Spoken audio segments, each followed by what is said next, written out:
So আমরা এখন বেরোচ্ছি, তারপর সারাদিন কি হবে কি না হবে কিছু জানি না। বাই। তো বাড়ি থেকে বেরোনোর কিছু সময়ের মধ্যেই এরা আমাদের ওপর হামলা করে দিল। ফলো করবেন আমার দাদাকে, সবাই লাইক কমেন্ট ফলো করবেন।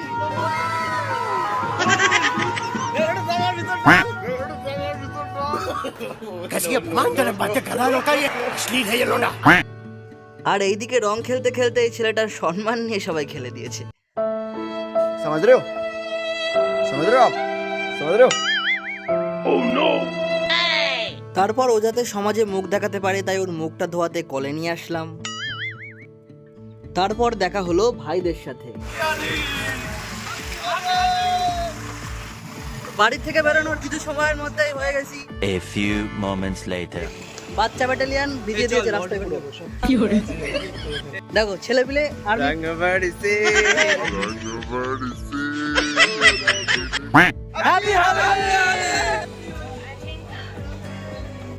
ভীষণ খিদে পেয়েছে, শোনা গো আমার খুব কষ্ট হচ্ছে বলো, তাই এখন মাংস রুটি খাবো।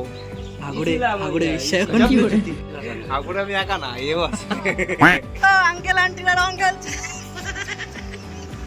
তাড়াতাড়ি হামলা করো, ওই সাদা শাড়ি পরে চল আঙ্কেল আন্টিদের হ্যাপি হোলি।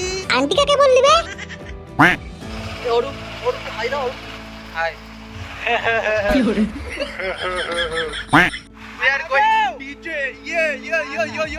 তারপর আমাদের ছোট বাদরের দল নিয়ে পৌঁছে গেলাম নলডু গাড়িতে। তো বন্ধুগণ, নলডু গাড়ির ভেতরে এই সেই জায়গা যেখানে রং খেলার দিন প্রচুর মানুষ একত্রিত হয়ে বিভিন্নভাবে আনন্দ মজা করেন। বন্ধুগণ, রং খেলা হবে আর উল্টোপাল্টা ড্যান্স হবে না এমনটা তো হয় না। তো চলো এবার তোমাদের কিছু অভূতপূর্ব ড্যান্স মুভ দেখাই।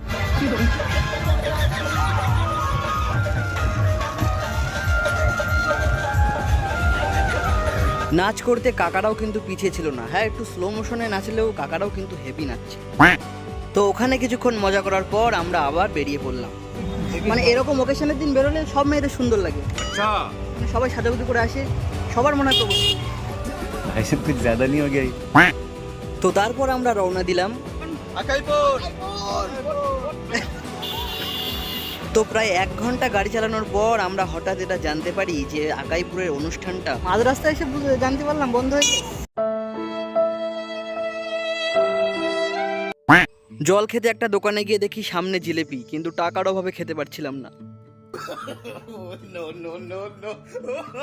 দোকানের বাইরে বেরিয়ে দেখি স্পাইডারম্যান আর জোকার একসাথে বসে বসে আড্ডা মারছে। তো আমি ভাবলাম গিয়ে ওদের একটু ইন্টারভিউ নিয়ে আসি।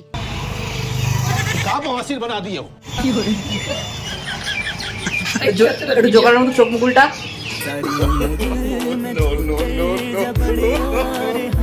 তারপর আমি জল খেয়ে রওনা দিলাম বাড়ির দিকে। সঙ্গে করে 3টে শ্যাম্পু নিয়ে নিলাম। Do like, share and subscribe. আমি 3টে শ্যাম্পু কিনলাম, বাড়িতে স্নান করবো আর 2 থালা ভাত খাবো। চলে গেলাম।